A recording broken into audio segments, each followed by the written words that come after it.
Ya, ahora sí.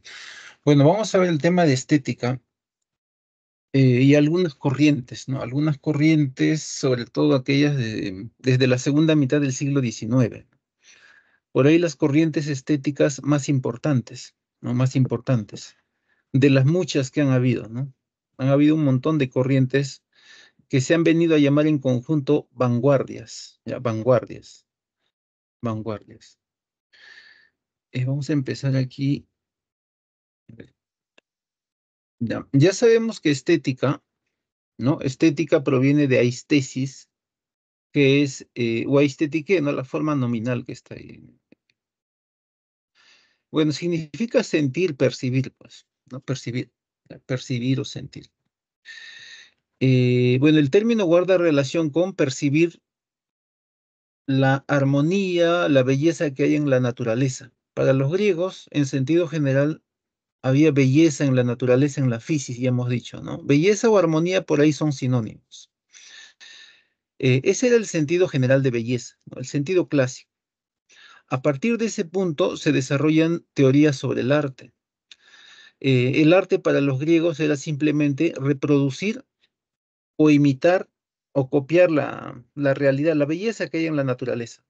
El artista solamente reproduce o imita eso. Ya ese también es un sentido clásico muy general. A partir de ese término mimesis, vamos a ver luego que Platón desarrolla unas ideas, Aristóteles desarrolla otras, ¿no? Que no son, se parecen, pero no son iguales. No son iguales. Ya no son iguales. Ahora, la estética en sí es la disciplina que estudia en sí el hecho de la belleza, la belleza. Ahora, en el sentido moderno, cuando se habla de belleza, se suele asociar el término a la obra de arte, ¿no? A la obra creada por el artista. Pero ese es un sentido moderno. El sentido general que estudia la estética, bueno, en general es la belleza, ¿no? Por ahí la belleza que hay en la obra de arte es un sentido más moderno para la estética, ¿ya? Para la estética, ¿no? Entonces, por eso algunos dicen, bueno, es aceptado también que la estética estudia el arte o la belleza que hay en el arte. Ahora, ese sentido, ese tipo de sentido que es muy moderno, se suele asociar a personajes como Baumgarten, que está ahí, ¿no? Es un alemán, ya Baumgarten, que es el primero que usa el término estética en el ámbito moderno, ¿no? Pues entre los griegos sí se usaba de manera normal, en el ámbito moderno. Otros van a usar otros términos, pues Kant usa la palabra gusto, por ahí David Hume también usa la palabra gusto, pero el trasfondo es que ese gusto significa estética, ¿no? Estética, estética. Bueno, Baumgarten asocia la belleza a la palabra estética y la estética estudia la belleza que hay en el arte, pues, ¿no? Es un sentido moderno.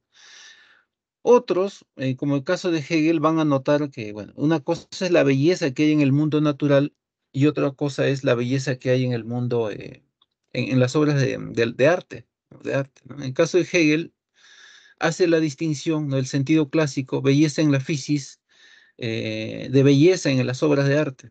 Bueno, para Hegel la belleza de la obra de arte va a ser superior, porque proviene del espíritu absoluto, ¿no? Pero eso ya lo vamos a comentar luego.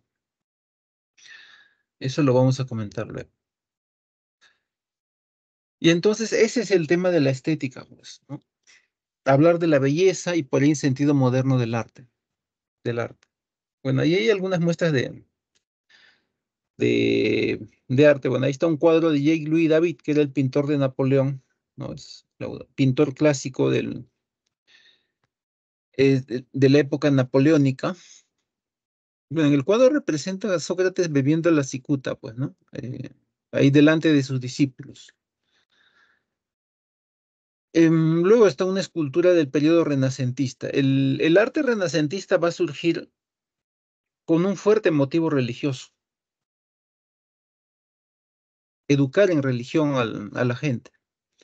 Ese es el origen del arte del Renacimiento. Luego van a aparecer otros temas, ¿no? Que se apartan un tanto del sentido religioso, ¿no? La piedad de Miguel Ángel refleja ese afán religioso que hay en los orígenes del arte renacentista, que proviene ¿no? En sus bases proviene del arte del Imperio Oriental, del arte bizantino, del arte bizantino, ¿ya? Del arte bizantino. Bueno, hay una imagen ahí de Gottfried Baumgarten, ¿no? Ya, vamos a pasar a lo siguiente. Vamos a ver ahora algunas teorías de la estética. Pues en el sentido general griego, ya se ha comentado que el sentido general griego es, o sea, el arte es mimesis, básicamente es mimesis. El artista lo que hace es imitar la belleza que hay o reproducir la belleza que hay en el mundo, en el mundo natural, en el mundo natural. A partir de ese punto, a partir de ese punto van a aparecer teorías, teorías sobre el arte, ¿ya? Teorías sobre el arte. No sé por qué no ahora pero ahí está. Aparecen teorías sobre el arte. Bueno, en el caso de Platón, recordando su teoría de los dos mundos, está el mundo de las ideas, que es el mundo real, el mundo de los seres reales, y está nuestro mundo, el mundo físico, que es el mundo aparente para Platón, ¿no? El mundo aparente. Este es el mundo aparente. Los árboles, por ejemplo, que están aquí, son cosas aparentes. El árbol real, el ideal, está en el otro mundo. La belleza ideal también está en el mundo de las ideas. Entonces, lo que hay en este mundo básicamente son reproducciones o copias de de cosas ideales. Entonces, ¿qué pasa cuando el artista pinta un árbol, por ejemplo? Cuando pinta un árbol, el artista está haciendo una reproducción o copia de una copia, ¿no? Entonces, esa reproducción de la copia o copia de la copia es el sentido de lo que es el arte para Platón, para Platón. El artista hace una copia de copia. Y por ahí todavía, ¿no? Si alguien imita a un artista, eso ya sería copia de copia de copia, ¿no? Sería todavía más alejado del original, ¿no? Que está en el mundo de las ideas. Entonces, lo bello, las cosas perfectas, están en el mundo ideal. Lo verdadero está en el mundo ideal, ¿no? Los seres verdaderos. Consecuentemente, el mundo físico, la fisis, está alejada de la verdad.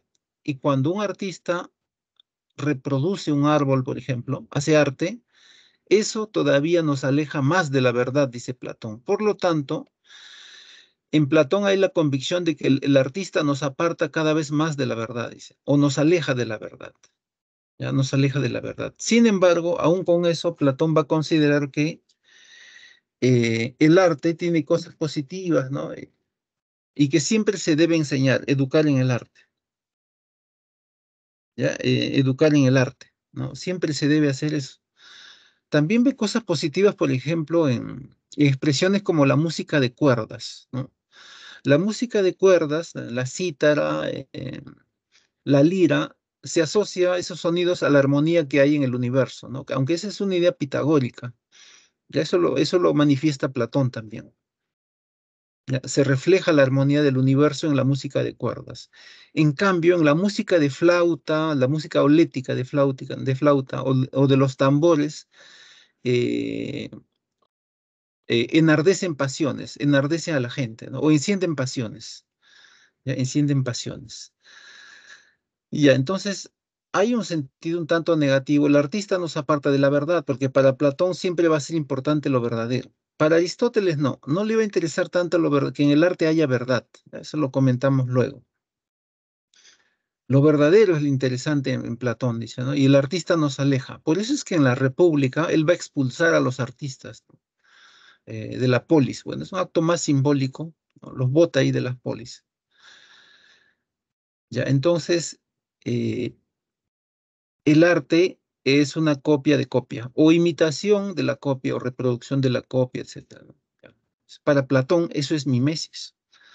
En el caso de Aristóteles, mimesis es, puesto que para Aristóteles solamente hay un mundo, que es la fisis. La fisis es el mundo real.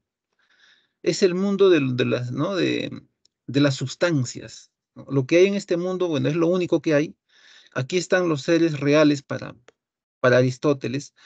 Entonces, si para Platón los seres reales son las ideas, para Aristóteles los seres reales son las cosas de este mundo, las cosas físicas, las sustancias.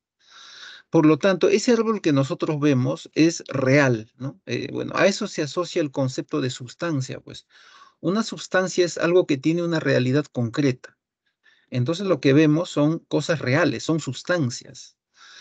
Entonces el artista cuando pinta un árbol está reproduciendo la realidad o imitando la realidad o copiando la realidad directamente, ¿no? Directamente. Ya, eso está haciendo el artista. Entonces para Aristóteles sí, el artista reproduce directamente la realidad, la única realidad que hay es la realidad de las sustancias, ¿no? Como el árbol, por ejemplo. Un árbol que es materia más forma, ¿no? Tiene una parte orgánica y una parte formal que es el alma. Claro, en el caso de la teoría aristotélica, la parte formal, la parte ideal, está pegada a la materia, dijimos. Es una propiedad de la sustancia, el estar unida a la materia, es un sínolo, unidad. De manera tal, dijimos también antes, mucho antes, que eh, cuando una sustancia pierde su parte formal, ya deja de ser algo, ¿no? Una puerta que se rompe, ¿no? De madera, o una mesa de madera que se rompe, ya deja de ser mesa, pues se convierte en leña, ya, ¿no? Ya ha perdido su forma. Igual, una persona que pierde el alma, ¿no? De repente en una guerra, ya no es un ser vivo, pues ya no es una persona, ¿no? Ha perdido la parte formal a causa de una guerra, de una herida de repente. Ya, todas esas cosas están en las teorías de Aristóteles que ya hemos visto. Entonces, el artista cuando pinta un árbol está reproduciendo o imitando la realidad, la única realidad, de manera directa, ¿no? De manera directa. Ese es el sentido de mimesis para Aristóteles, ¿no? Reproducir la realidad, ¿no? Directamente o imitar la realidad. ¿Qué cosa se reproduce? Bueno, en la escultura, por ejemplo, se reproducen formas humanas, si es una escultura humana, por ejemplo. ¿No? Yo estoy reproduciendo la figura humana, ¿no? O de repente, si la figura está en movimiento, en acción, reproduzco la figura y la acción también. En la literatura, bueno, en la literatura lo que se ven son acciones, pues en las tragedias o en los poemas épicos, ¿no? Acciones humanas.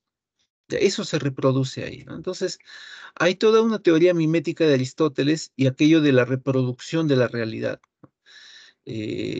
Parte de esas ideas, bueno, se encuentran en el libro La Poética de, bueno, es un fragmento en realidad del libro, ¿no? Porque la gran parte del libro, La Poética de Aristóteles, se ha perdido, ¿no? En la poética se habla de diversas cosas, o se hablaba de muchas cosas. Sobre todo, por ejemplo, se habla sobre los tres géneros, bueno, literarios no es el término, porque letra es un término romano, ¿no? Géneros poéticos, decía Aristóteles, ¿no? La épica, la lírica y el teatro. La épica, la lírica y el teatro. O la poesía épica, la poesía lírica, ¿no? Y la poesía trágica, cómica. Ya, eso por un lado, entonces, es el arte. Ahora, el asunto de la verdad en el arte no le interesa a Aristóteles. Aristóteles en el arte le interesa lo que se llama verosimilitud. Verosimilitud. Verosimilitud es que algo se parezca a algo. Cuanto más se parece, es mejor. Claro, en este caso, si hablamos de una pintura, ¿no? Si se parece más a la realidad, el artista es más genio, si se quiere, ¿no? Es más genio, porque en el arte interesa la verosimilitud, dice, ¿no? Que lo que se representa se parezca lo más posible a la realidad, ¿no? Entonces, eso es lo que plantea Aristóteles. Entonces, no le interesa el tema de la verdad platónica, pues. Ahora, respecto al artista, al hecho de hacer arte, dos cosas.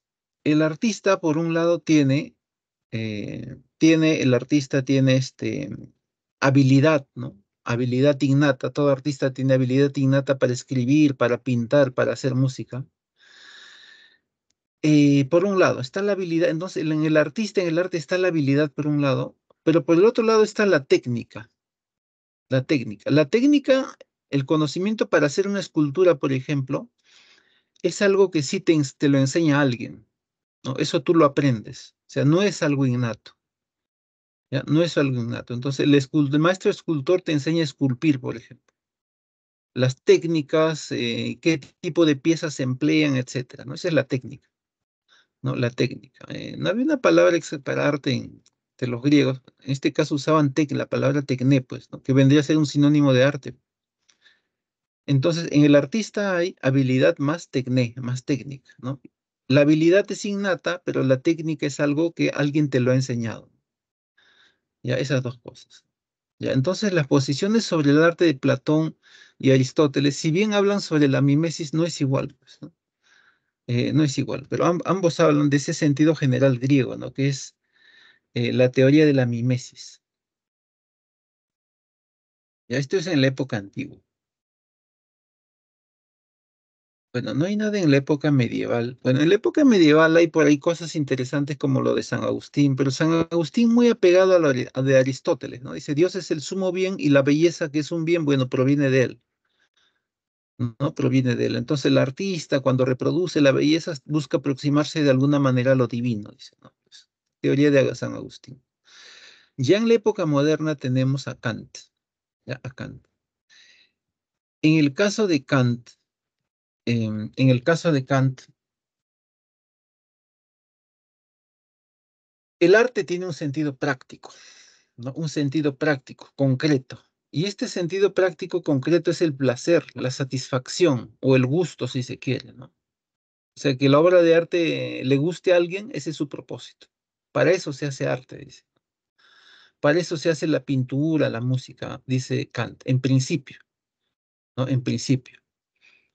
Ahora, tanto por el lado del juicio, ¿no? A la hora de enjuiciar algo, o a la hora de crear la obra de arte, todo pasa por el tamiz de la razón, ¿no? De la razón. Y es por ese motivo, aunque ya un poquito de modo pasivo, es que el arte y el mismo hecho de enjuiciar se relacionan con el conocimiento, dice, con cierto tipo de conocimiento, con el conocimiento en general.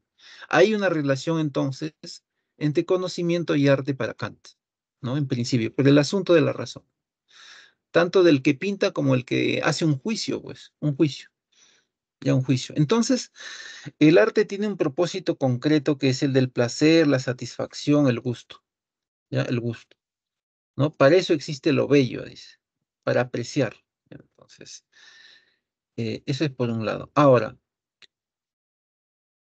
está lo bello y ahí están los juicios, ¿no? Que él llama juicio del gusto, ¿no? No usa la palabra estética, pues, ¿no? Ni David Hume también comentamos no lo va a usar, ¿no? Aunque en el caso de Hume algunos suelen traducir el término por estética, ¿no? Pero bueno, ya usa la palabra juicio del gusto. Vamos a juzgar lo bello en la obra de arte. En la obra de arte. Ahora, dos cosas con el juicio del gusto, acerca de lo bello, ¿no? Juicio del gusto de lo bello. Dos cosas. Primero, que es universal. Esto quiere decir que todo el mundo puede emitir un juicio del gusto, ¿no? Todo el mundo lo hace. Todo el mundo dice esto me gusta, ¿no? O de repente me gusta poco. Pero así como es universal, también es subjetivo, porque a algunos le va a gustar algo y a otros no, ¿no? Entonces ahí se ve la subjetividad, ¿no? Esto me gusta, no me gusta, dice. Ya, eso es subjetivo. Entonces, el juicio del gusto acerca de lo bello es universal y a la vez es subjetivo también. Subjetivo. Ya, subjetivo. Em, ¿Cuándo se vuelve objetivo eh, cuándo se vuelve objetivo el juicio estético o juicio del gusto en Kant? ¿En qué punto podrían coincidir todos? Bueno, coinciden todos cuando se trata del juicio acerca de lo sublime, ¿no? Porque Kant distingue entre lo bello y lo sublime. Lo sublime es lo muy bello, ¿no? Hay obras que ya exceden los límites de la belleza, ¿ya? Por ejemplo, bueno, se solía hablar en la época de Kant de la Coonte, ¿no? Que es un conjunto escultórico de la época romana en mármol, con tres figuras, ¿no? Está un sacerdote de Troya con sus dos hijos, condenados trágicamente a ser atacados por una serpiente marina, pues. Ya es un conjunto escultórico. Ya, ese tipo de obra de arte es sublime, dice. Ahora, ¿qué hay con lo sublime? Bueno, que no todos pueden emitir un juicio estético del gusto acerca de lo sublime que es lo muy bello. Para tú emitir un juicio de lo sublime debes tener un gusto refinado, dice, un gusto educado. Claro, en el conjunto de personas que tienen un gusto educado, son conocedores del arte, ellos sí dicen, no, esa obra es sublime, dice. Claro, en ese caso sí se habla de objetividad, ya, ¿no? Todos coinciden ahí. Claro, pero es un grupo reducido, no son todos, no es universal, pues. El juicio del gusto referido hacia lo sublime no es universal, no todos lo pueden hacer, ¿no? Ahí está de por medio la educación del que emite el juicio, ¿no? El juicio del gusto o estético, ¿no? El juicio estético o del gusto.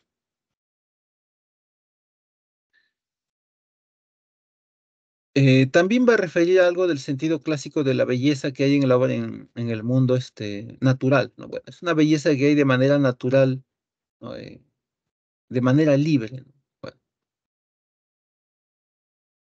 ya vamos a pasar a lo siguiente.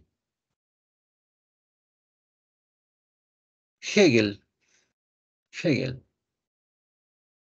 Hegel. Bueno, sigue en la época contemporánea, ¿no?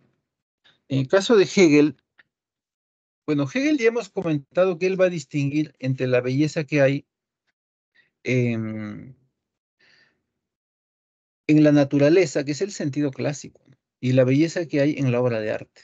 Y también se ha dicho que para él la belleza de la obra de arte es superior, ya que el arte creado, bueno, la cosa creada, el arte en sí, proviene del espíritu absoluto o la idea absoluta o la razón universal, ¿no? Que vendría a ser, bueno, lo divino, ¿no? De ahí proviene. Las obras de arte como las esculturas, por ejemplo, son la realización material de la razón universal, que es un ente ideal, ¿no? La idea suprema, ¿ya? La idea suprema. Entonces, para Hegel, la belleza que hay en el mundo natural es inferior porque es imperfecta. En cambio, las obras de arte se aproximan a la perfección de la razón universal, por lo tanto son superiores, dice, superiores. Hay la idea de la evolución en el arte en Hegel. Bueno, es una idea muy general que luego van a copiar los materialistas, ¿no? El marxismo. Y en ese proceso evolutivo han aparecido formas de arte, dice, en las culturas que también han evolucionado. Entonces ahí habla de tipos de arte. Hay un primer tipo de arte que es un arte simbólico, dice. En el arte simbólico en la antigüedad, ¿no? Se sobresale sobre todo en el arte arquitectónico, dice, ¿no? Ahí están Egipto y la India, por ejemplo, sobresaliendo, dice, como ejemplo.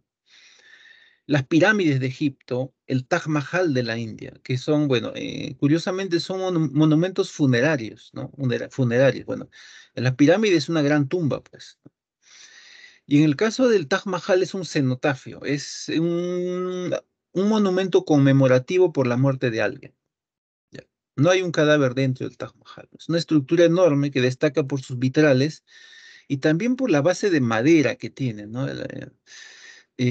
Un tipo de madera especial sobre el cual está flotando toda la estructura, pero no se corrompe, ¿no? La madera, ya, a pesar de la humedad del agua, ¿no? El agua. Luego pasa a hablar de que hay un arte clásico, ¿no? En este arte clásico, los pueblos destacan por su escultura, dice, ¿no? Por su escultura sobre todo. Ahí están Grecia y Roma. Claro, en este caso los romanos imitaron con buena fortuna la escultura griega, ¿no? Y la igualaron, ¿no? La igualaron y por ahí todavía hicieron algunas cosas que no hicieron los griegos, ¿no? Hay manifestaciones de tipo barroco, pues, ¿no? No sé, ahí está, por ejemplo, como dices, el Laocoonte o el Nilo también, ¿no? Que tiene algo de ese matiz romano.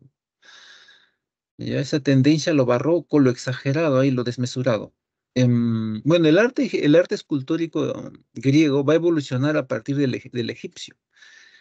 En Egipto había esculturas, ¿no? Había esculturas, pero estas esculturas eran estáticas, ¿no? O sea, no daban la sensación de movimiento, ¿no? y aún en su rostro era inexpresivo, ¿no? Bueno, ambas cosas, el no movimiento, no movimientos o la no expresividad, ¿no? Están asociados un tanto al sentido religioso y hierático que hay en el arte, ¿no? Hierático que hay en el arte egipcio.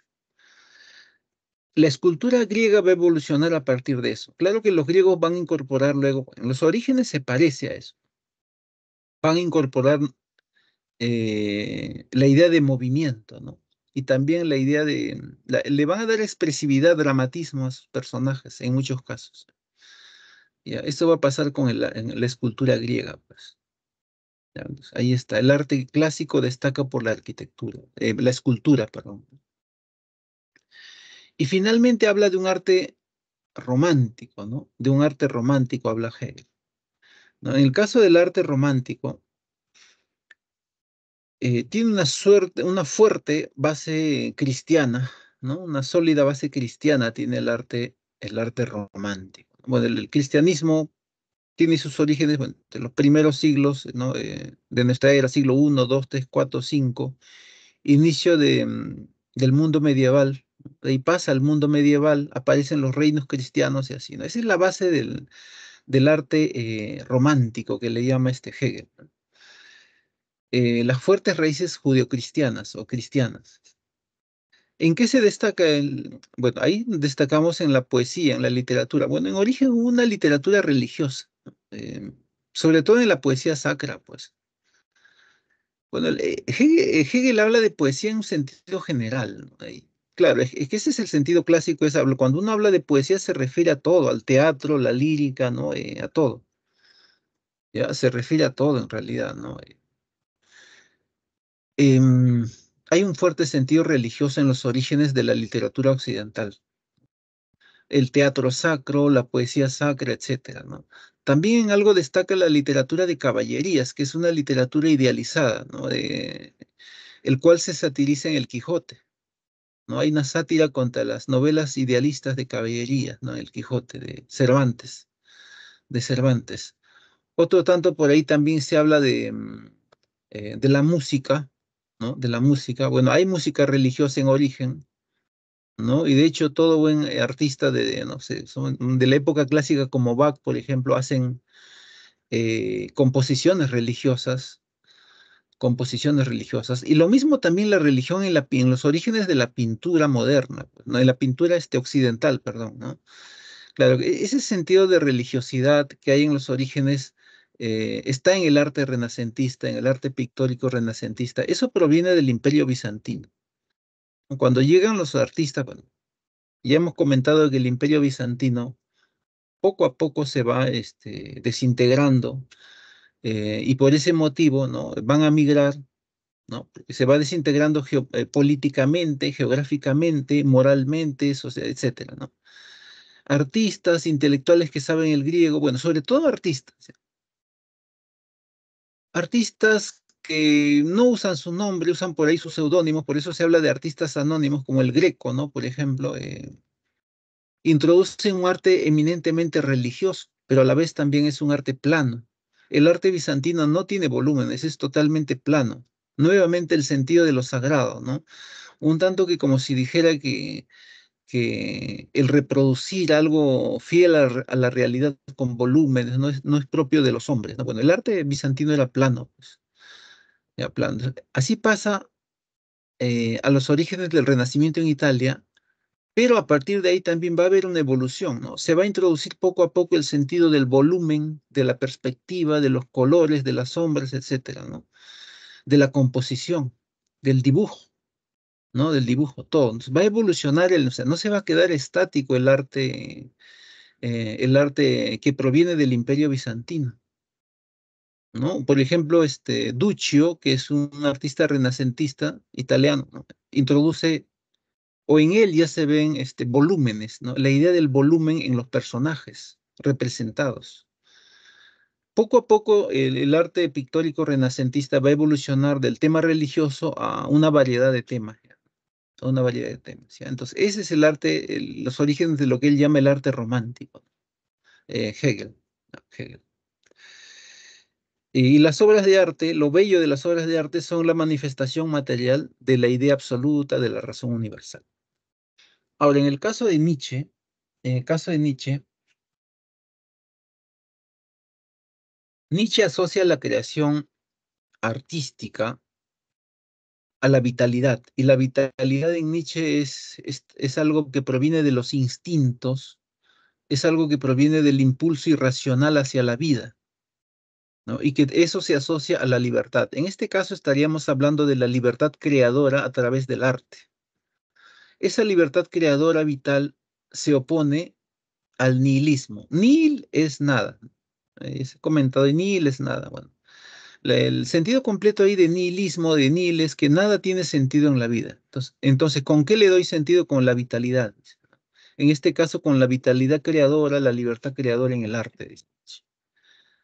¿Ya? En el arte. O sea, ahí establece una relación entre la vitalidad irracional, instintiva, y la libertad creadora artística. Bueno, hay esas dos figuras, ¿no? Apolo, que representa la razón, y Dionisos a la vitalidad, lo irracional. ¿Y qué es ahí de donde proviene el arte? Dice. Del impulso dionisíaco, del impulso vital o irracional. Eh, entonces, la obra de arte surge por el trance. El trance. Bueno, el trance es una situación de libertad creadora, pero irracional al mismo tiempo. El término trance se asocia a ciertos estados, ¿no? En el mundo clásico, cuando se consumían elementos narcóticos, eh, tanto en el ámbito religioso, o por ahí también los adivinos mismos, ¿no? Por ahí se relacionaban con aquello, ¿no? Entraban en trance, ¿no? En una situación donde están primando ¿no? Lo puramente instintivo ahí, ¿no? Un conocimiento a través de los instintos. Bueno, en el caso de los adivinos, ¿no?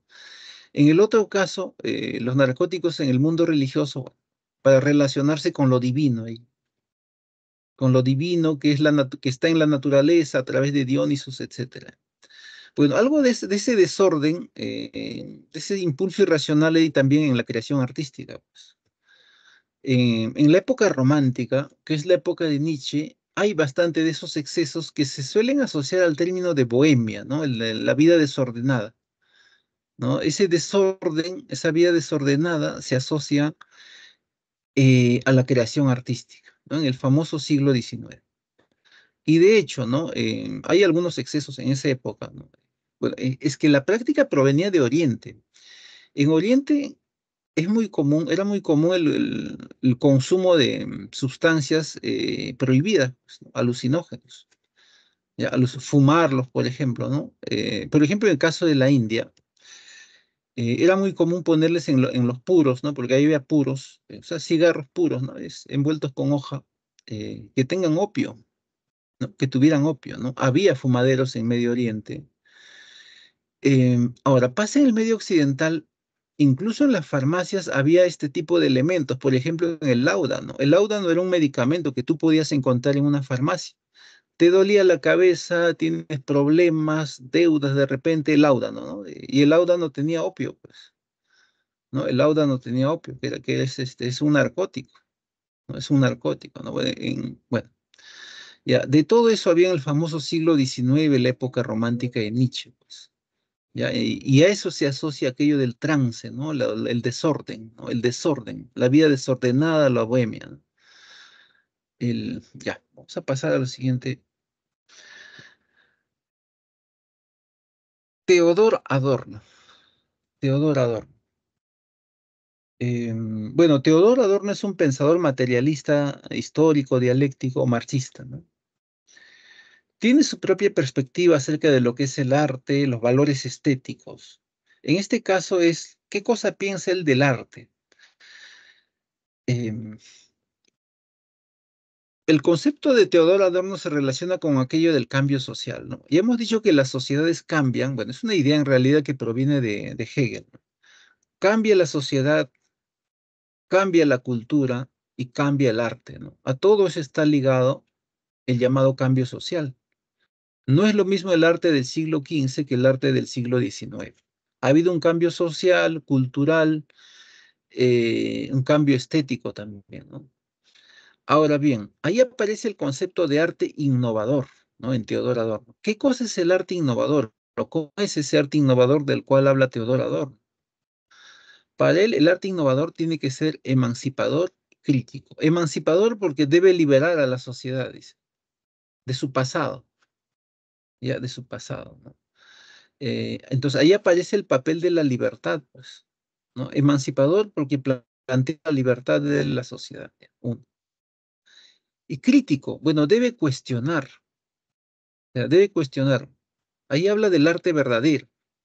Lo crítico porque debe cuestionar todo lo que la sociedad vive hasta el momento en el que aparece la obra de arte innovadora, pues, ¿no? Por ejemplo, en el siglo XIV, XV, cuando aparece la novela picaresca, ¿no? Por ejemplo, el Lazarillo de Tormes, empieza a cuestionar los valores sociales, ¿no? Empieza a criticar el ámbito religioso, cómo viven algunos sectores como el religioso, por ejemplo.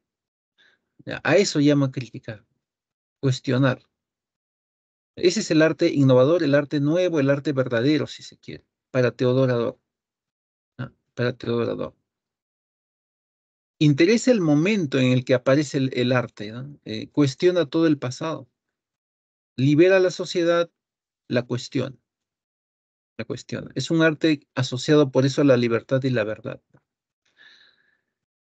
Ya, eso es el arte nuevo, el arte innovador, ¿no? Hace una ruptura con todo lo que considera el pasado.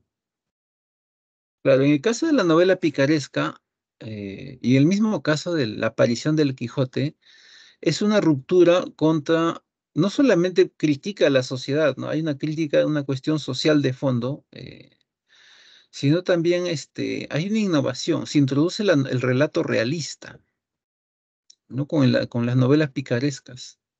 Lo que había antes era una diversidad de narraciones idealizadas, ¿no? Como las novelas de caballerías que se ha comentado por ahí, ¿no? Por ahí también más antes estaban las novelas pastoriles. Entonces, había una idealización contra la cual se plantea una ruptura, ¿no? Plantear un modo de narrar, escribir realistamente y hacer crítica, pues, ¿no?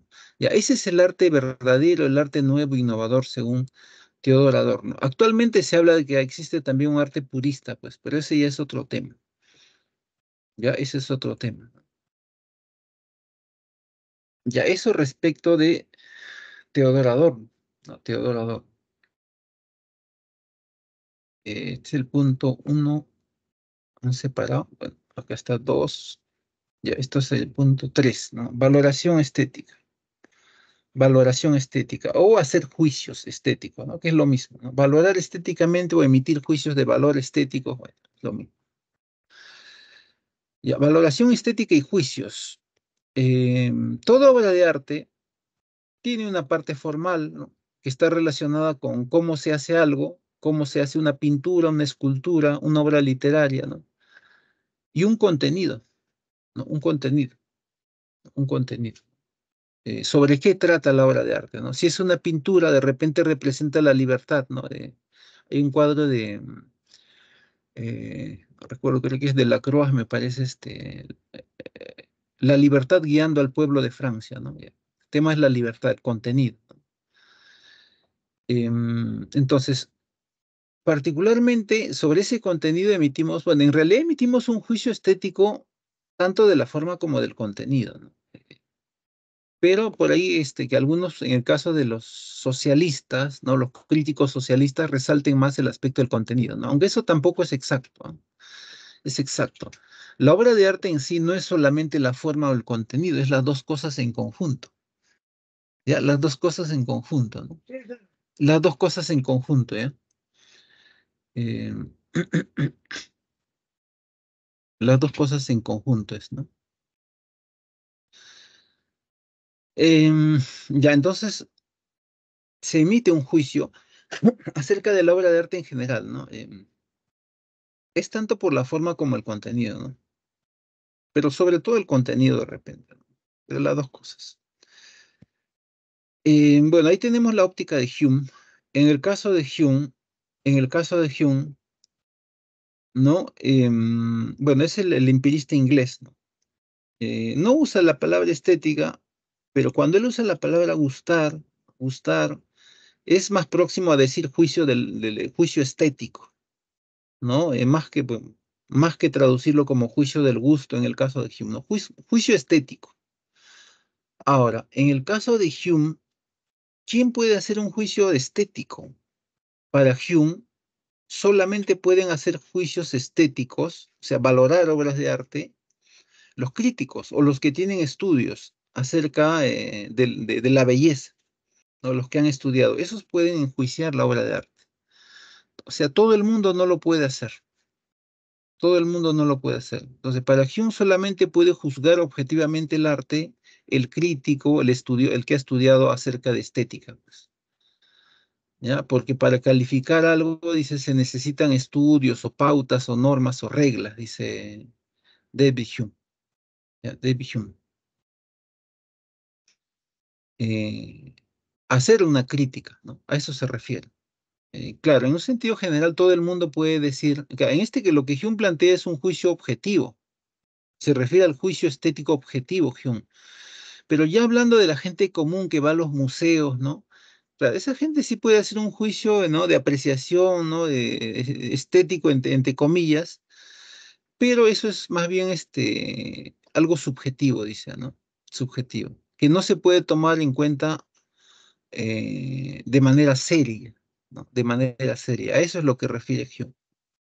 Claro, toda la gente puede hacer su juicio estético, pero ese juicio estético no es objetivo, dice Hume, es subjetivo. No, no se guía por los parámetros que debiera. Ya, eso por el lado de David Hume. Ahora, en el caso de Walter Benjamin, bueno, Walter Benjamin es otro materialista histórico, dialéctico, un marxista. En el caso de Walter Benjamin, para Walter Benjamin, eh, él habla de aura, ¿no? Cuando habla de la belleza, suele usar el término de aura. De aura. Entonces, lo que se juzga es el aura, ¿no? Y en el aura, bueno, está contenido no solamente hay un contenido, ¿no? Pero curiosamente, en el caso de Benjamin, di a entender que más aprecia el aspecto formal de la obra de arte. La belleza, claro, para algunos, esa es una parte muy discutible, ¿no? La belleza, algunos la relacionan tanto la forma como el contenido de la obra de arte. Otros refieren que la belleza más se asocia a la forma de la creación artística, ¿no? Y es por eso que en el mundo en el siglo XX, por ejemplo, hay lo que se llama el arte abstracto. En el arte abstracto es enteramente formal, ¿no? Es formalista. El contenido no se ve, pues, ¿no? No se ve, ¿no? No puedo analizar contenido en cubos, por ejemplo, en pinturas de Piet Mondrian, pero sí puedo apreciar la parte formal, los colores, la técnica, etcétera. Ya, eso sí, ¿no? Sí, entonces, él habla por eso, para no referirse al forma, contenido, dice el aura, ¿no? El aura de las obras de arte. Bueno, se puede traducir como belleza, ¿no? Unas obras de arte tienen más aura que otras. Por eso es que algunas obras de arte en las subastas cuestan millones y otras cuestan unos cuantos miles de dólares, ¿no? Entonces, todas las obras de arte no tienen la misma aura o belleza. Y es por eso que unas cuestan más, otras cuestan menos, dice, ¿no? Ya a este punto dice, no, entonces hay un juicio acerca de lo que es la obra de arte, la belleza en la obra de arte, pero ese juicio estético también se relaciona con un juicio acerca del valor económico de la obra de arte, ¿no? ¿Cuánto cuesta? ¿Cuánto cuesta? Entonces, él encuentra una relación entre lo estético y lo económico en la obra de arte. Entonces, hasta cierto punto, una obra de arte deja de ser obra de arte y se convierte en un objeto económico, un objeto de valor económico. Entonces, eso es lo que resalta Walter Benjamin. ¿Ya? Walter Benjamin.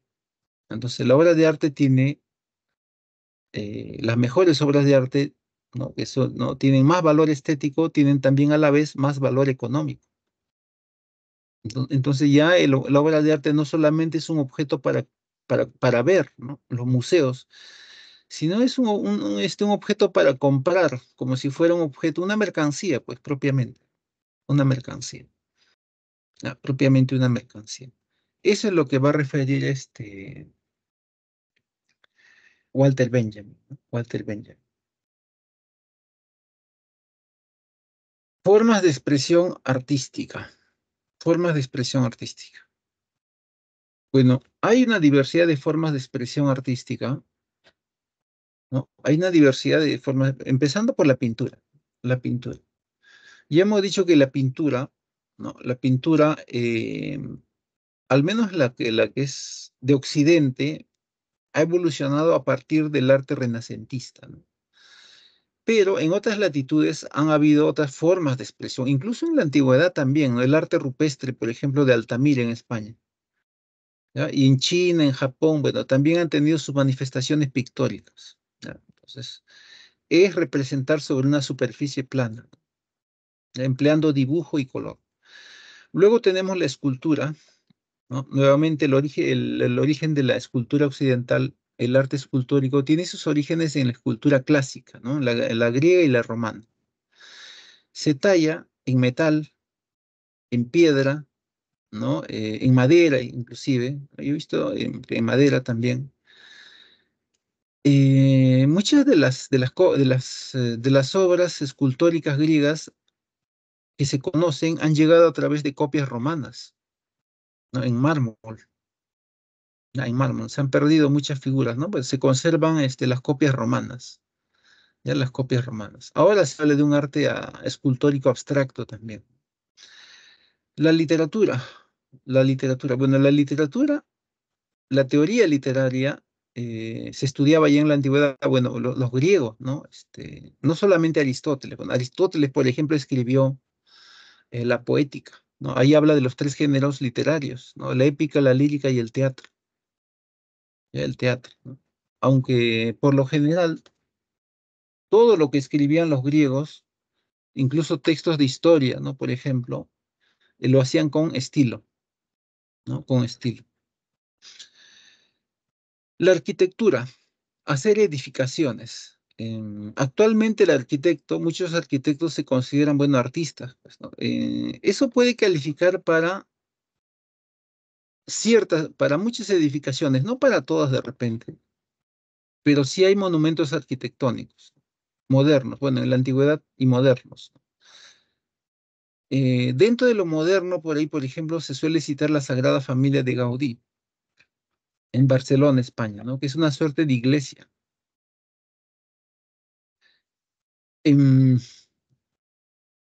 la música, los sonidos, ¿no? Las armonías, los silencios mismos, todo lo que resulte agradable al sonido. Aunque ahora hay mucho abuso de lo que se llama la tecnología, ¿no? Tecnología sintética, ¿no? ¿No? Es que ha determinado que proliferen, bueno, pseudo cantantes, pues, ¿no? El que está cantando es la máquina, ¿no? Y cuando cantan sin máquina dan risa, pues, pero bueno. Ya, el teatro, representar sobre un escenario, actuar, ¿no? Actuar sobre un escenario. El teatro tiene una parte escrita, ¿no? Una parte literaria, ¿ya? Y una parte que es actuada, pues, ¿ya? Que es una parte que es actuada. Actualmente se usan muchos recursos escénicos, ¿no? Incluso hasta tecnología, ¿no? Se usa en la escenificación, ¿no? Luego está el cine, el cine. En el caso del cine, bueno, hay tecnología que graba el movimiento, ¿no? El movimiento de los que actúan. El cine que ha evolucionado desde el cine en blanco y negro, mudo, al cine en color. Tiene su origen sobre todo gracias a la evolución técnica de la fotografía misma, de las técnicas de hacer fotografía, porque en el fondo lo que se proyectan son decenas y centenas y miles de imágenes fotográficas que dan la idea de movimiento, ¿no? Ya, bueno, aunque ahora se usa lo que es la cámara digital, ¿no? Bueno, el concepto un tanto que cambia. Pero igual, ¿no? Ahí también hay imágenes, ¿no? Igual, el mismo concepto, ¿no? Son imágenes que se suceden una a otra y dan la imagen de movimiento, la idea de movimiento. Bueno, la fotografía también se considera arte y ha tenido su propia evolución. ¿no? Antes se usaban diversas técnicas y elementos para revelar, para imprimir imágenes, ¿no? Inclusive por ahí había una técnica en que se usaba la proteína que hay en los huevos, albumina. Ya, se usaba eso, por ejemplo, para revelar. También es el hecho de que antes había elementos para revelar fotos tóxicos, ¿no? Mucha gente se ha intoxicado. Ya todo es parte del proceso evolutivo que ha habido en el caso de la fotografía, ¿no? Hay fotógrafos clásicos, ¿no? Como Doisneau, Robert Doisneau, un francés, le gusta imágenes de calle o los retratos del ruso Rodchenko, ¿no? Rodchenko. Ya hay un arte fotográfico. No todo es arte, ¿no? Pero hay algo por ahí. También se suele poner, algunos suelen poner, por ejemplo, los grabados como forma de arte, ¿no? El grabado es como una suerte de sello, pues. Aunque normalmente el grabado occidental, bueno, normalmente el grabado es monócromo, ¿no? Es un solo color. En la historia también ha habido grabados en todo color, ¿no? El grabado japonés. El grabado japonés tuvo una evolución y evolucionó hasta lo que se suele llamar el grabado en color. Hay todo ahí, ¿no? Hay composición, idea de movimiento, etcétera. Ahora, el grabado de madurez de la época clásica japonesa, ya, ¿no? Solo en el siglo XVIII más o menos. De ahí procede el arte de lo que nosotros vemos en los animes, pues, los dibujos japoneses. Ya imitan de ahí la forma del dibujo. El dibujo oriental japonés, tanto en forma, la técnica, bueno, es totalmente distinto al dibujo que se hace en Occidente. Ya, es totalmente distinto. Son artes totalmente distintos, aunque mucha gente no distingue, son cosas totalmente distintas, distintas. Aparece, bueno, también el dibujo por ahí, ¿no? El dibujo, y a partir del dibujo existe lo que se llama el relato gráfico, ¿no? Porque en el relato gráfico lo que hay son dibujos más una parte narrativa. Ahora, dentro de los dibujantes por ahí, uno de los que me interesan bastante son Edward, el norteamericano Edward Gorey, ¿no? Gorey, ¿no? Gorey, ¿no? Gorey. Edward Gorey, o Gorey se escribe, ¿no? Bueno, él cultiva lo que se llama el relato oscuro, el relato gótico, perdón, el dibujo oscuro, sombrío, gótico. Ha influido bastante en otros artistas contemporáneos. Ha influido, por ejemplo, en el cine. Hay cineastas que han trabajado con books de dibujo de Gori, ¿no? Está, por ejemplo, recuerdo una película de Sofía Coppola, la hija de Francis Ford Coppola hizo El Curioso Sofá, pero sobre todo el cine de Tim Burton, por ejemplo, ¿no? Todo el cine de Tim Burton resiente la influencia del arte de Edward Gorey, ya, de Edward Gorey. Yo por acá tengo en el escritorio, bueno, una cajita con tres de esos books, ¿no? Es que son cosas chicas, no son cosas grandes. Es como un tarjetero, pero no, ahí está. Ya, es como un tarjetero, pero son dibujos ahí, ¿no? Hay tres libritos de dibujos ahí. Ya, bueno, Tim Burton es conocidísimo, pues, ¿no? Y por citar solamente dos películas, no sé, La leyenda del jinete sin cabeza, ¿no? O por ahí también su versión de Batman, ¿no? De los cómics, ¿no? También es oscura, sombría. Y así, vamos a pasar a lo siguiente. Vamos a ver ahora movimientos del arte contemporáneo. Eh, las vanguardias se desarrollan sobre todo desde la segunda mitad del siglo XIX, ¿no? Desde la segunda mitad del siglo XIX, ¿ya? Desde la segunda mitad del siglo XIX. La mayoría o gran parte de ellas provienen de Francia, ¿no? Es por eso que también el término vanguardia es francés, ¿no? Avant-garde. Avant-garde significa estar adelante. ¿Ya? Claro, el arte vanguardista es un arte que está adelante, es un arte innovador, ¿no? Innovador. ¿Ya? Rompe con el pasado, ¿no? La innovación siempre está asociado con ruptura al pasado, dejar el pasado. Ya, bueno, primero vamos a hablar sobre el impresionismo. El impresionismo, en el caso del impresionismo. Vamos a agrandar esto un poquito.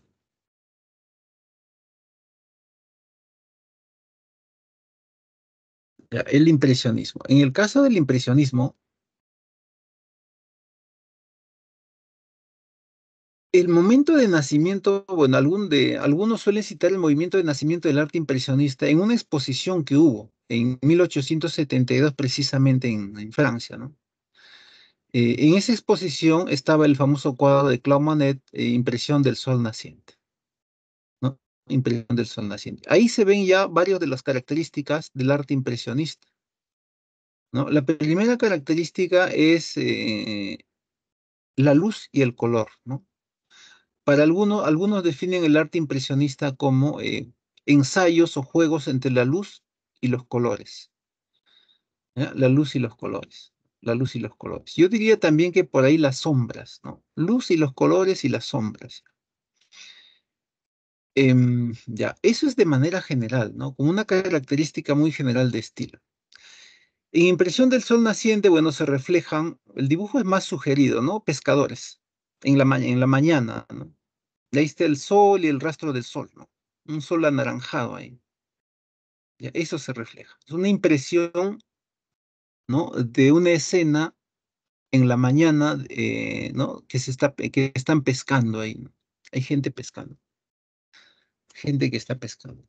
Ahora, esa es una característica formal, ¿no? La luz, los colores.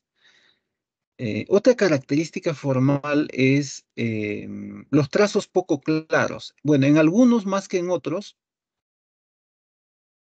hay trazos poco claros. Bueno, aquí en Impresión del Sol Naciente no interesa tanto el dibujo, bueno, no interesan los márgenes ahí, ¿no? No hay márgenes. En el siguiente cuadro de Edouard Manet, ahí sí hay una figura, pero aún en este caso que es muy figurativo, ¿no? Los trazos son poco claros, o sea, no son tan claros como lo haría, bueno, se nota más en algunos, en Claumont, de repente en Edouard Manet no se nota tanto, ¿no? Pero ahí está, ¿no? Es un rasgo general, ¿no? Los llamados trazos poco claros.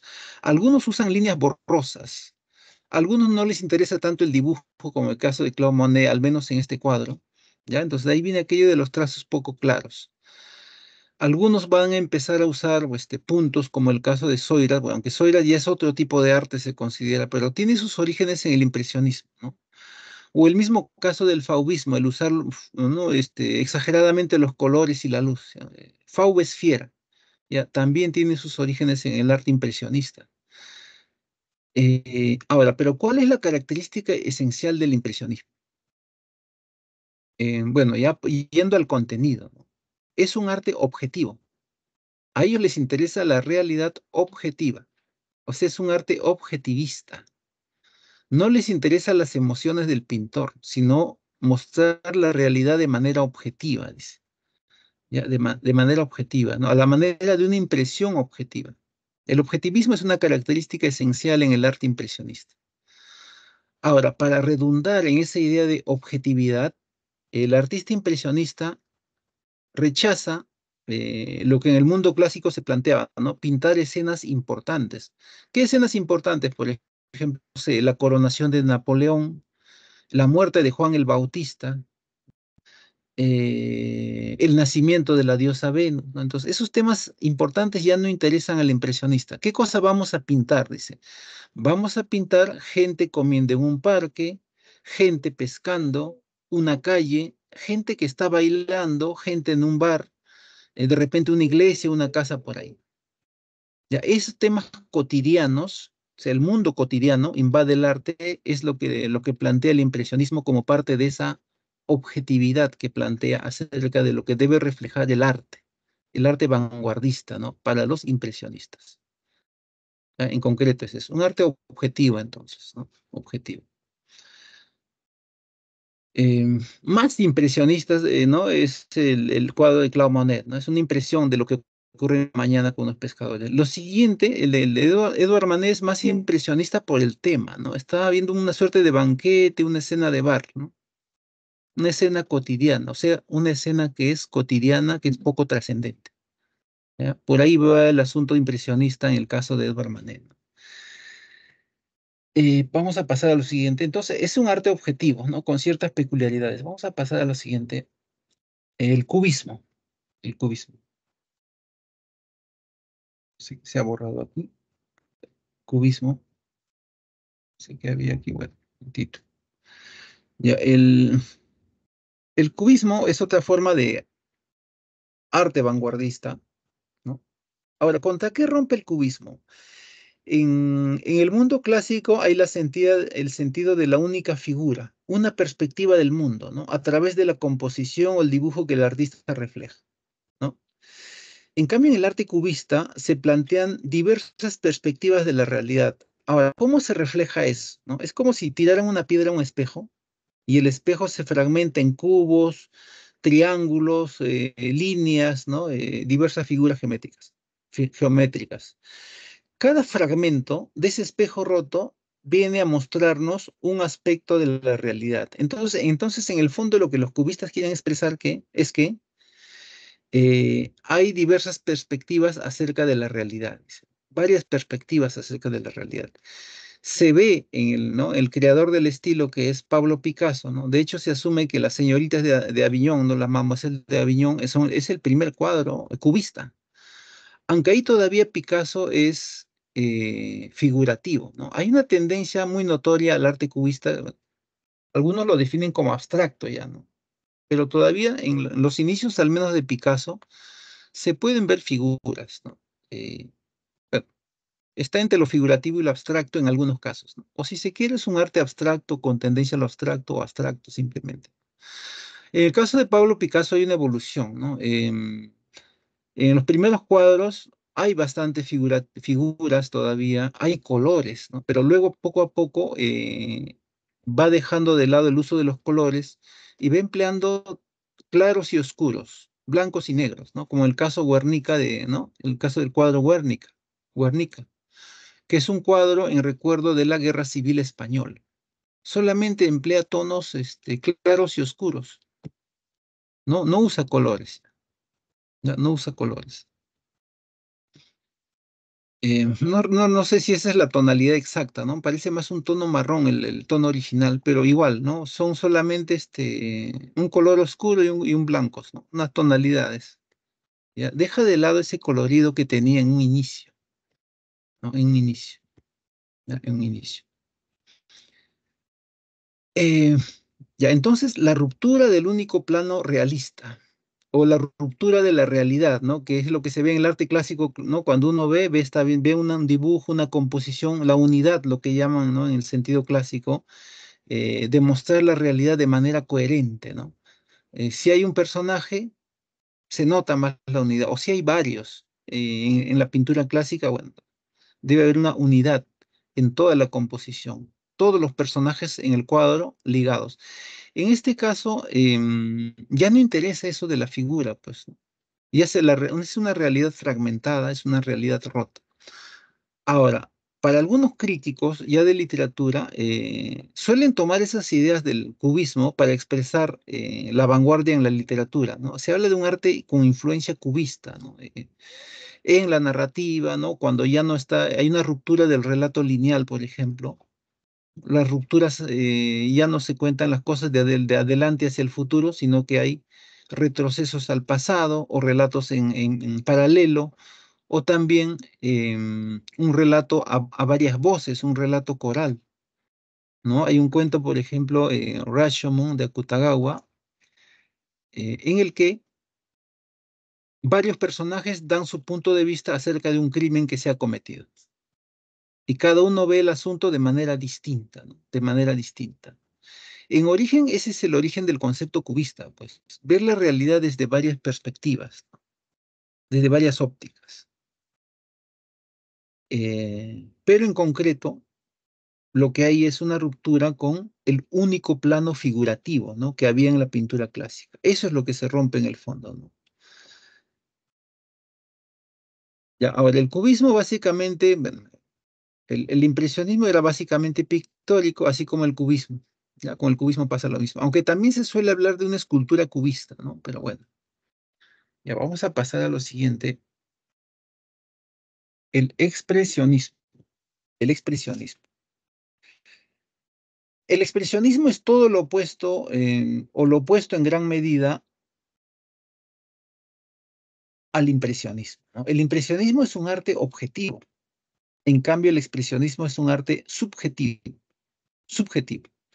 En el arte expresionista interesan las emociones, los sentimientos, los estados de ánimo del artista. Eso se refleja en los cuadros. Entonces, es un arte básicamente, esencialmente subjetivista, pues, ¿no? O sea, totalmente opuesto al impresionismo, ¿no? Al arte impresionista, ¿no? Opuesto al arte impresionista es. Ahora, entonces aquí solamente interesa reflejar el mundo interior del artista. Ahora, el expresionismo es un arte germánico, netamente, ¿no? Entre Alemania, Austria, por ahí, pero sobre todo Alemania. Alemania. Es un arte que influye en la pintura, en el cine también. Hay un cine expresionista muy importante alemán, ¿no? Que es parte del cine clásico en blanco y negro, cine mudo, ¿ya? Cine mudo. Por ahí el más conocido es Edvard Munch, pues. Edvard Munch, miren, El Grito. En El Grito se refleja el estado de la angustia, ¿no? De la angustia. Para expresar la angustia, ese estado de ánimo del artista, ¿no? Bueno, hay una tendencia a lo abstracto en la pintura, ¿no? No es un plan, no es un cuadro 100% figurativo. Hay figuras, sí, pero son figuras un tanto básicas. Por ahí el rostro es un poco naif, ahí un poco parece infantil. No es muy trabajado porque aquí lo que interesa es la expresividad para, ¿no? Para reflejar la emoción, el sentido de angustia del artista. Ya, eso por un lado, ¿no? ¿Con qué otros recursos refleja esa angustia? Bueno, las líneas, ¿no? Las líneas. Hay la idea de movimiento, ¿no? El ambiente no está en calma, no es un ambiente sosegado, calmado, ¿no? Eso también se refleja ahí, ¿no? La idea de movimiento, ¿no? Las curvas y también en los colores. Hay colores oscuros ahí, ¿no? Lo que vendría a ser el agua. Hay una turbulencia en el ambiente, ¿no? Ya ese es el famoso cuadro de Edvard Munch, El Grito, ¿no? El Grito, ya, El Grito. Por ahí también han puesto este otro pintor, llaman expresionismo abstracto, le llaman, ¿no? Le han puesto ¿cómo se llama este? Hay un, hay un artista expresionista, me dio el nombre, en la separata debe estar.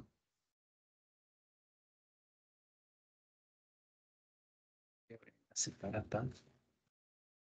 Bueno, le llaman expresionismo abstracto.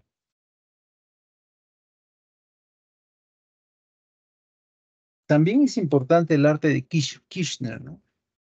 Que lo han mencionado ahí en la separata. Ah, ya me acordé, es Vasily Kandinsky. Le llaman expresionismo abstracto. Kandinsky es. Kandinsky.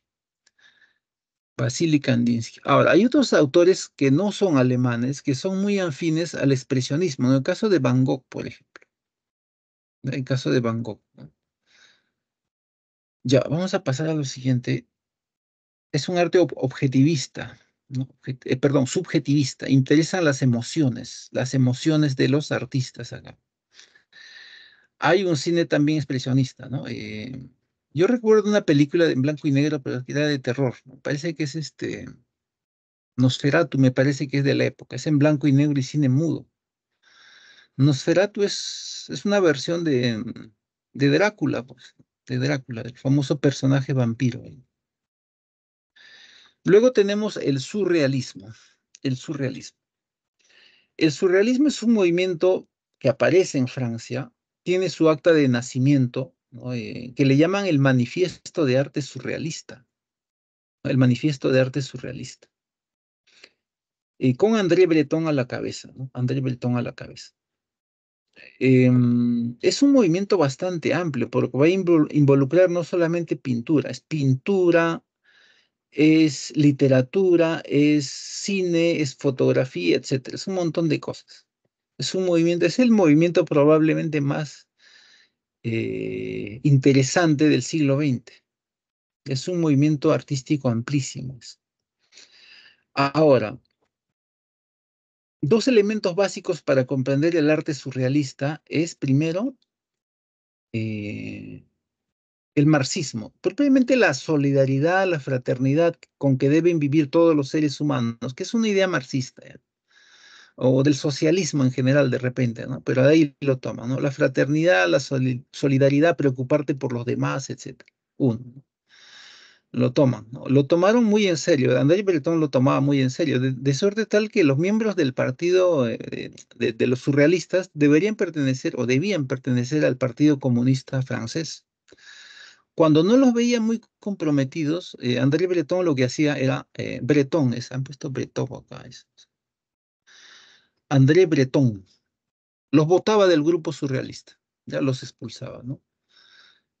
Bueno, en literatura los surrealistas que van a destacar, en principio, primero es Paul Eluard, ¿no? Luego está por ahí Louis Aragon y también, bueno, André Breton, ¿no? Por ahí, ¿no? Ahí se ha citado a los pintores como René Magritte, aunque Magritte más es lo que se llama una pintura que con otras características, pero bueno, tiene origen el surrealismo, ¿no?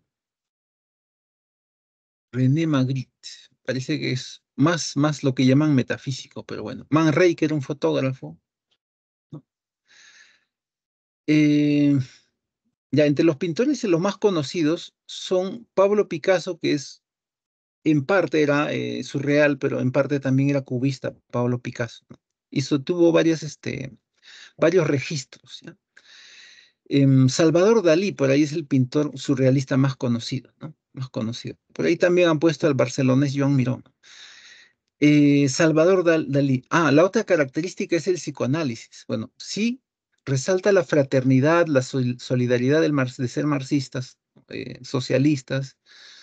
Del psicoanálisis toma el tema de los sueños. Entonces, cuando uno ve una obra de arte surrealista, pareciera que fuera una imagen de sueño, arrancada, una imagen onírica le llaman, ¿no?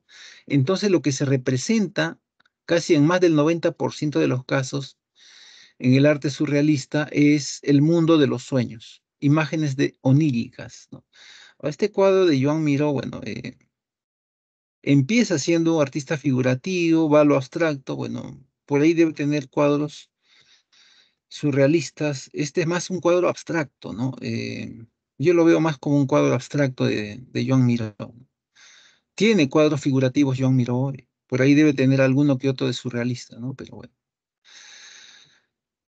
Bueno, es más cubista, parece este cuadro de acá. Ya, lo de Dalí sí es enteramente surrealista. Los famosos relojes blandos o la persistencia de la memoria, por ahí tiene otro que se llama la jirafa en llamas, ¿no? Es una jirafa incendiándose. Por ahí hay otro que es la crucifixión, ¿no? La crucifixión, bueno, representa al crucificado, a Cristo, en tres dimensiones, un cuadro tridimensionalista, ¿no? Ya, muy futurista, ¿no?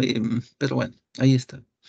En el cine, bueno, cine, Luis Buñuel, ¿no? Luis Buñuel. Luis Buñuel es un caso único en el arte porque en el cine empieza haciendo películas en blanco y negro y cine mudo, cortometraje, ¿no? El más conocido es El perro andaluz, Un perro andaluz, ¿no? Que comenta Octavio Paz en Las peras del Olmo, ¿no? Parte de sus comentarios van a eso, ¿no? Lo llama la poesía en el cine, en el cine. Bueno, es una película, un cortometraje exactamente, es un perro andaluz en blanco y negro, cine mudo, ¿no? Cine mudo, que lo proyectó ante los surrealistas, ¿no?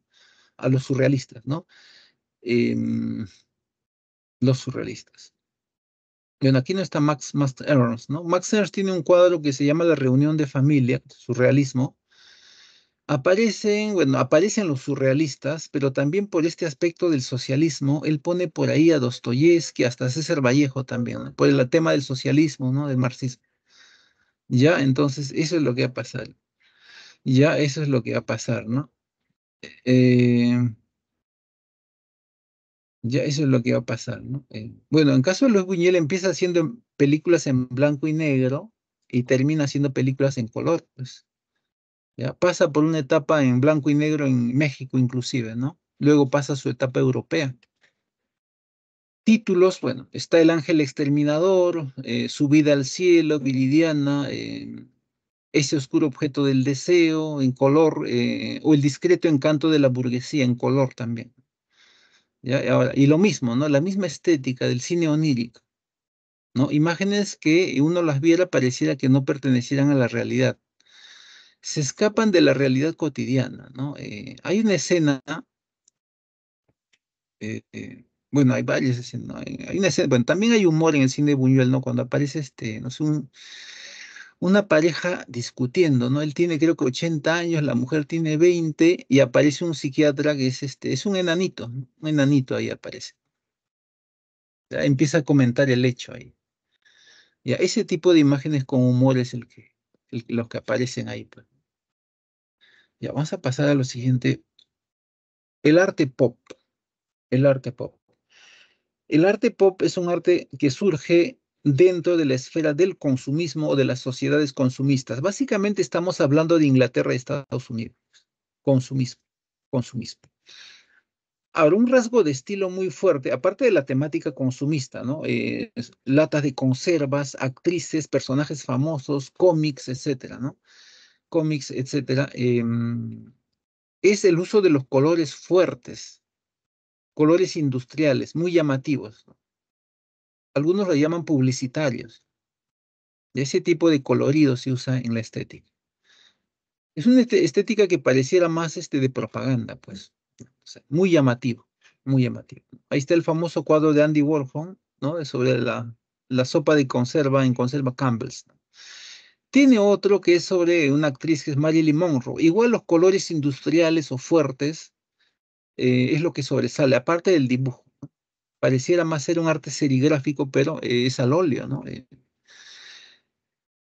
Hay otro sobre Che Guevara también, ¿no? Aunque Che Guevara pasó más bien, creo, me parece, porque se le hizo una foto famosa, me parece que el fotógrafo fue Peter Korda, y esa foto se imprimió en los polos, claro, que son objetos de consumo masivo, ¿no? A partir de eso empieza a hacer imágenes del Che Guevara, Andy Warhol también.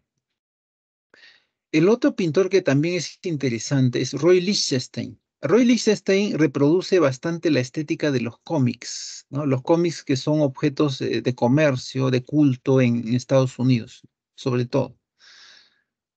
En el caso de Roy Lichtenstein, bueno, tuvieras un cuadro de él, pareciera que fuera el fragmento de un cómic de la década de los 60, ¿no? De la década de los años 60, ¿no? Fines de los 50. ¿No? Muy llamativo el color, pero fue un cuadro de un fragmento de cómic, pero de 2, 3 metros, o sea, una cosa enorme, ¿no? Al óleo ahí, ya un cuadro enorme, ¿no? Y que cuesta carísimo, naturalmente, ¿no? Ya, enorme, ¿no? Ahí está. No recuerdo uno que dice maybe, ¿no? Quizás, ¿no? Aparece una mujer de cómic, ¿no? Dibujada una rubia ahí, y haciendo un comentario, ¿no?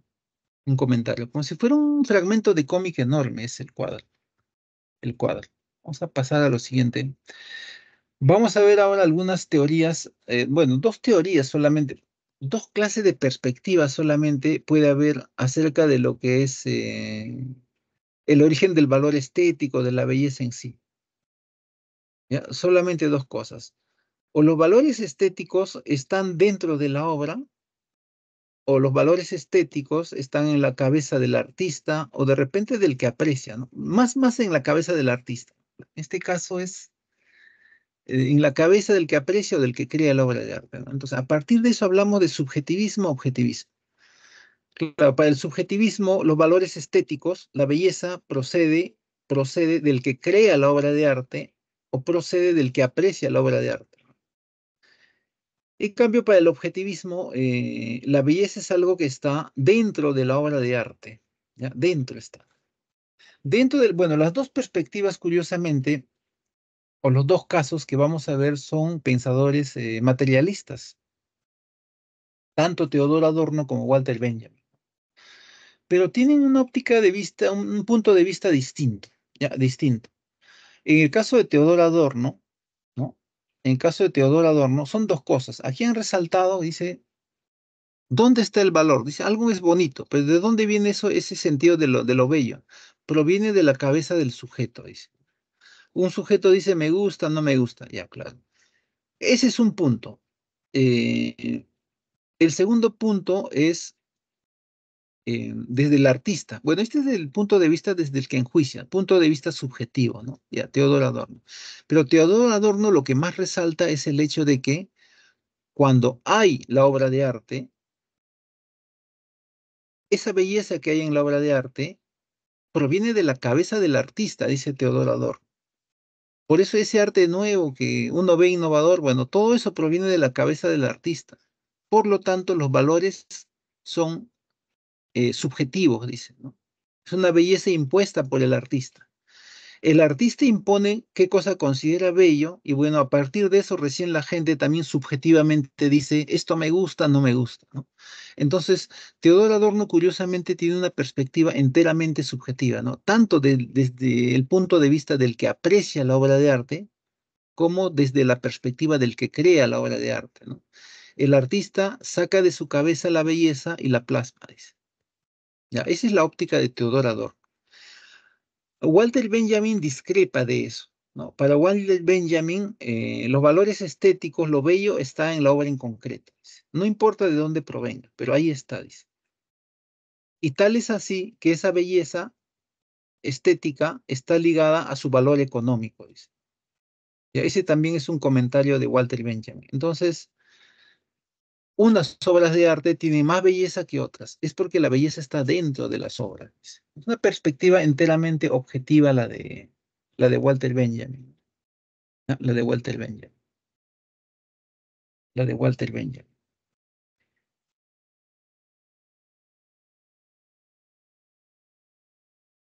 Ya, vamos a ver algunas cosas de arte y sociedad, ¿no? Bueno, en realidad hay más de lo que está aquí. Yo voy a comentar unas cosas más. Arte y sociedad. En principio, algo que existe en la sociedad es la educación. Hay una relación entre el arte y la educación. Pedagogía significa, bueno, pedes y agogos, ¿no? Agogos es el conductor, el maestro, y pedes es el niño, ¿no? Ya, pedes, pediatría, ¿no? Etcétera. El arte y la educación. El arte y la educación. Bueno, ya hemos dicho que para Platón, bueno, Platón tiene un sentido negativo del arte por lo general, ¿no? Ya que el arte, el artista nos aleja de la verdad, dice. Sin embargo, resalta algunos aspectos positivos en la educación, educación y arte, ¿no? Y arte, ¿no? Y arte, y arte. Em, bueno, la música de cuerdas, enseñar de música de cuerdas, lo veía con buenos ojos. ¿No? Con buenos ojos. Ya hemos explicado el hecho de que la música de cuerdas, esos sonidos reproducen la armonía que hay en la naturaleza, en el cosmos. Ahí. En cambio, no opinaba lo mismo de la música aulética, ¿no? Aulos es flauta. Eh, la música aulética o de flauta se relaciona con las pasiones, ¿no? Lo mismo que los tambores de guerra, ¿no? Por eso es que la gente hace sonar tambores en el campo de batalla, para que peleen con ganas, dice, ¿no? Ya, ya ahí está.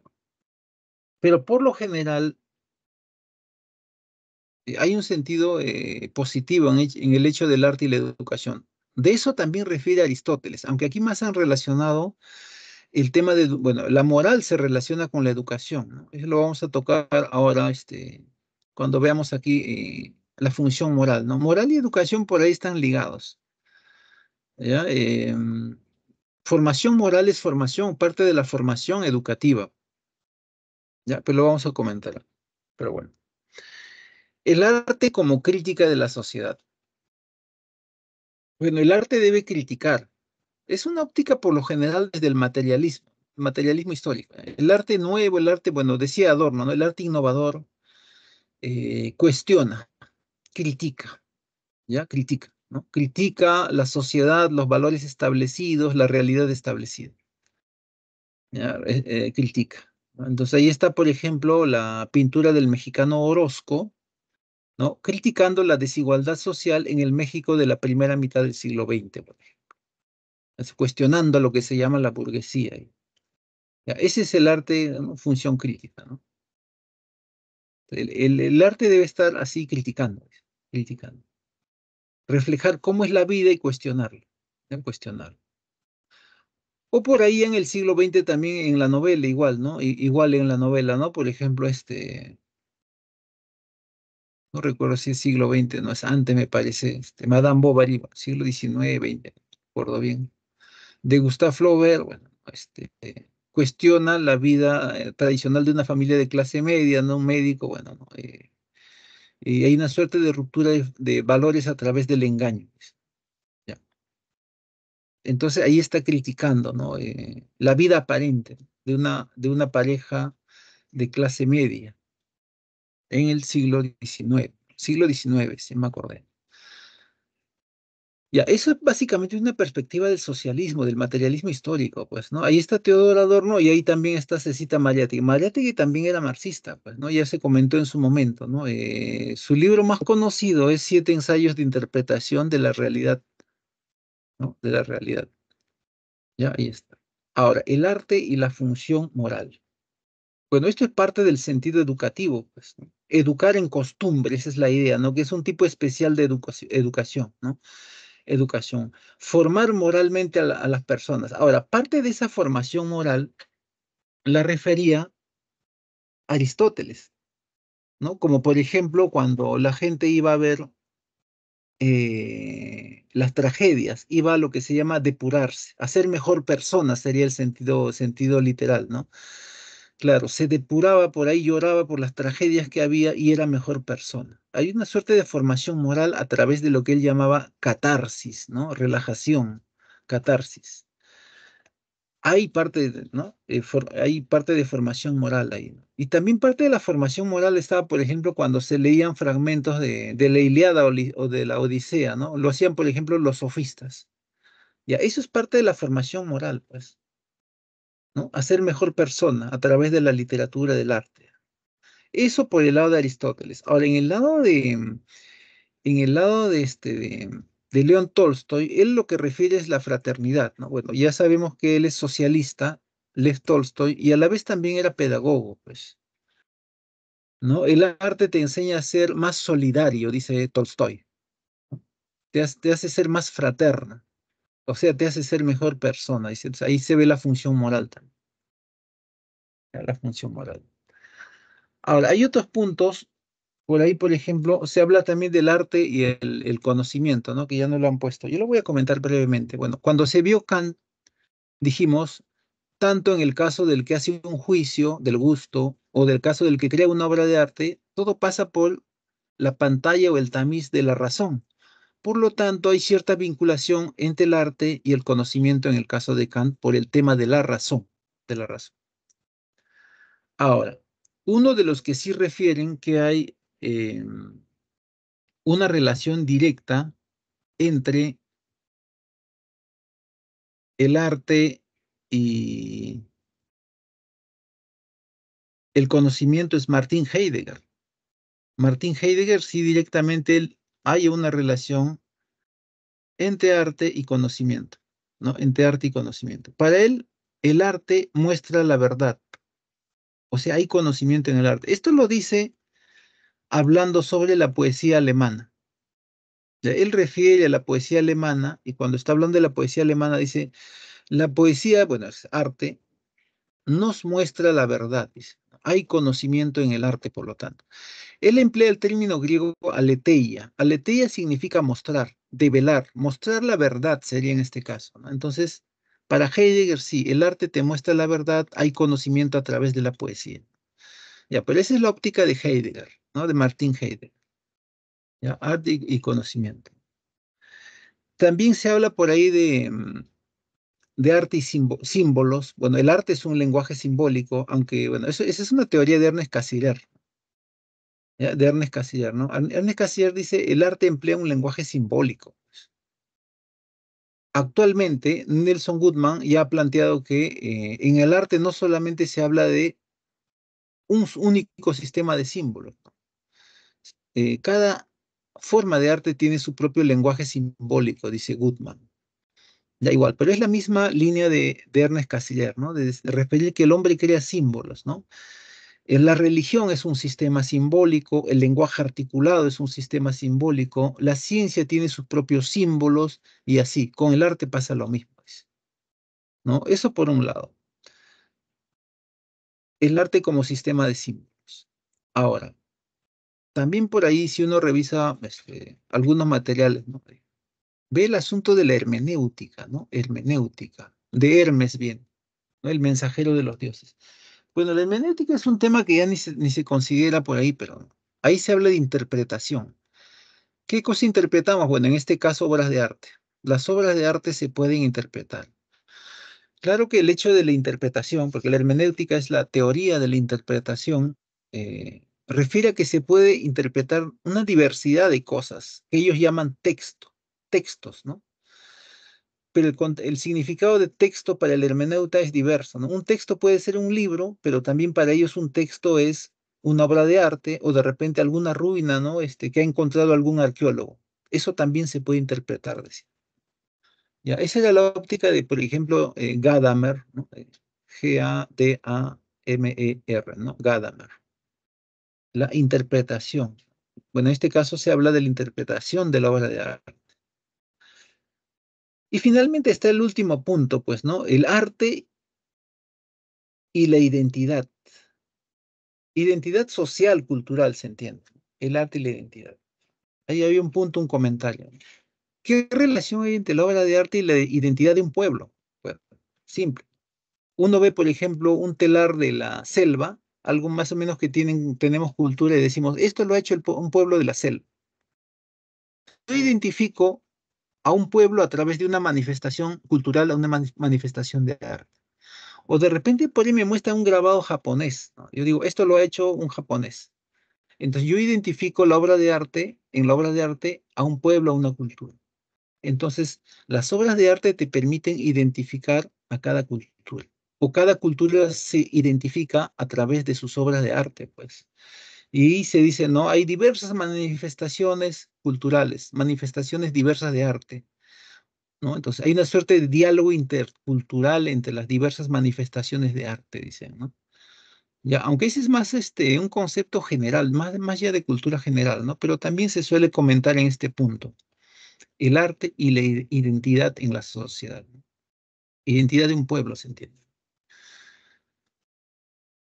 Ya, vamos a ver, no sé si hay tiempo para una pregunta.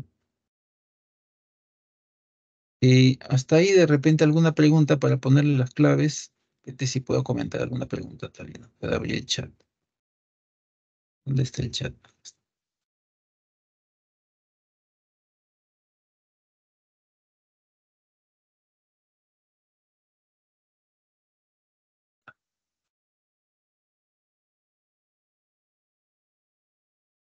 Ya. Bueno, León Tolstoy es un ruso, ¿no? Soviético. En esa época todavía existía la Unión Soviética, es un imperio enorme. Está imbuido en lo que se llama el socialismo. Y el socialismo siempre habla de fraternidad, solidaridad. Entonces ahí el discurso es que el arte nos enseña a ser más solidarios, más fraternos, ayudar a los demás, dice, ¿no? Ya, o sea, nos ayuda a ser mejores personas en ese punto. O sea, ser mejores moralmente hablando, dice, ¿no? Bueno, esa es la óptica de Tolstoy. Ya, era un escritor y también pedagogo, ya, soviético. Bueno, ya comentar aunque sea la lectura.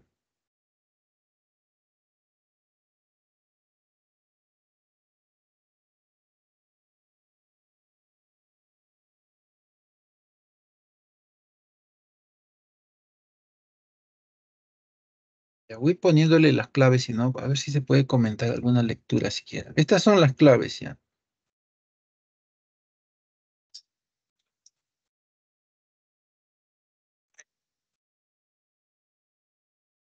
Ya esas son las claves. Voy a comentar la lectura. Medio minuto.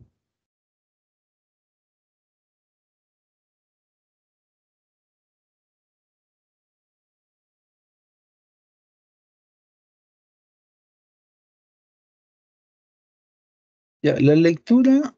Ah, la lectura es sobre José María Eguren, ¿no? Bueno, José María Eguren fue un poeta peruano, simbolista, ¿no? Simbolista. Los símbolos son como una suerte de máscaras. Sea, por ejemplo, un color, ¿no? Un color, el azul refleja la tristeza, por ejemplo, ¿no? La melancolía, ¿no? Claro, el artista empleaba símbolos como máscaras y estos símbolos representaban esencias, ¿no? Eran esencias de, ¿no? Querer yo reflejar la tristeza, por ejemplo, a través del color azul. ¿Ya? Los simbolistas empleaban símbolos, ¿no? Y esos símbolos aludían a esencias, ¿no? Por ahí va el asunto de la pregunta y de la lectura también. Por eso es que sale la letra D. Claro, los símbolos reflejan esencias. A través de elementos simbólicos se representan esencias, ¿no? El azul, la tristeza, por ejemplo. Ya, por ahí va el asunto de la pregunta. Bueno, ahí tienen las claves. No sé si habrá otra pregunta más. Nos estaremos quedando aquí, si no ya nos estaremos viendo luego. La siguiente clase.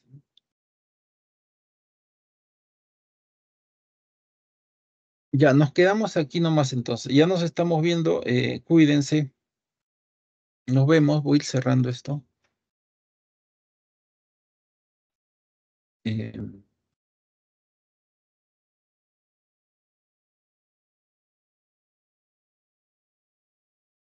ya, hasta luego. Nos vemos. Cuídense. Que tengan buenas tardes.